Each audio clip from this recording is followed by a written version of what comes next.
اس کہانی سے ساس اور بہو کو بہت کچھ سیکھنے کو ملے گا۔ ویڈیو کو انت تک دیکھتے رہیے پلیز۔ ایک لڑکی کی نئی شادی ہوئی۔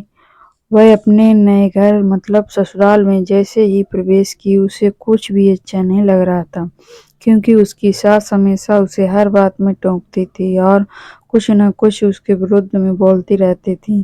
اسے اپنے پتا کا گھر یاد آنے لگا۔ ہر پتا کے سمان اس کا پتا بھی اس سے بہت پریم کرتا تھا۔ بچپن سے جوانی تک پتا نے اپنی بیٹی کی ساری ضرورتوں کو پورا کیا اور بہت لاڈوں سے اپنی بیٹی کو پالا تھا۔ نئی نویلی دلہن اپنی ساس کے اس روکھے ویوہار کے کارن پریشان ہو گئی اور کئی بار تو اس نے اپنی ساس کو کھری کھوٹی سنا دیتی تھی، جس کے کارن گھر میں بڑی ہی اسمنجس کی پرستھتی ہو گئی۔ وہ اپنے پتا کے گھر لوٹ آئی اور رو رو کر پتا سے کہنے لگی، پتا جی میں اب اس گھر میں نہیں جاؤں گی، یہی آپ کے پاس رہوں گی۔ یدی آپ منع کریں گے تو میں آتم ہتیا کر لوں گی۔ پتا سمجھدار تھے۔ پتا نے بیٹی کو دو دن کے بعد کہا، بیٹی یدی میں تم سے ایک بار جیسا کہوں کیا تم کرنے کو تیار ہو؟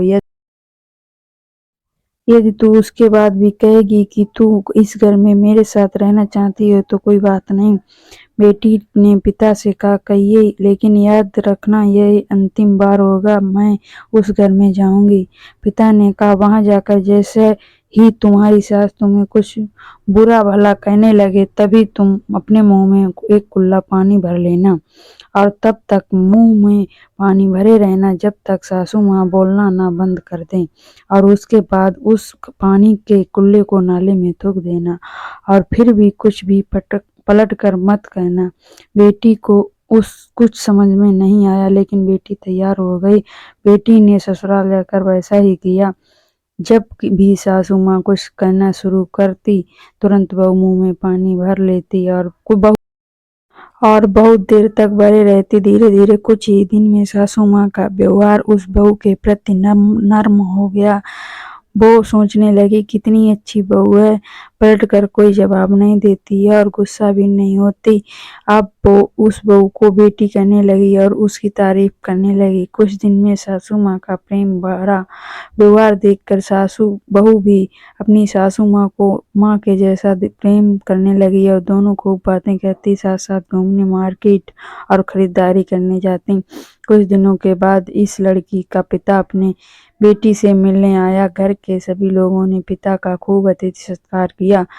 پھر جب پتا اپنے گھر واپس جانے لگا تب اپنی بیٹی سے کہا، بٹیا چلو، یدی تم میرے ساتھ چلنا چاہتی ہو تو اپنا سامان پیک کر لو، اب ہم واپس چلیں گے۔ تب بیٹی نے کہا، نہیں، اب یہی میرا گھر ہے، میں اپنی ساسو ماں سے پریم کرتی ہوں اور اب میں انہیں کسی بھی قیمت میں اکیلا نہیں چھوڑوں گی، یہی میری ماں ہے۔ پتا جی اپنی بیٹی کی ان باتوں کو سن کر اور ساسو کے اٹوٹ پریم دیکھ کر بہت خوش ہوئے اور بیٹی کو بہت آشیش دے کر خوشی خوشی گھر لوٹ آئے۔ پریم سب باتوں کو سہ لیتا ہے۔ رشتے بنانا آسان ہے، نبھانا کٹھن، لیکن جو رشتے نبھانا جانتے ہیں وہی لوگ صحیح معنی میں سچا پریم کرتے ہیں۔ ویڈیو کو لائک اور چینل کو سبسکرائب نہیں کیا تو سبسکرائب کر لیں اور پاس میں بیل آئیکن کی گھنٹی کو ضرور پریس کریں۔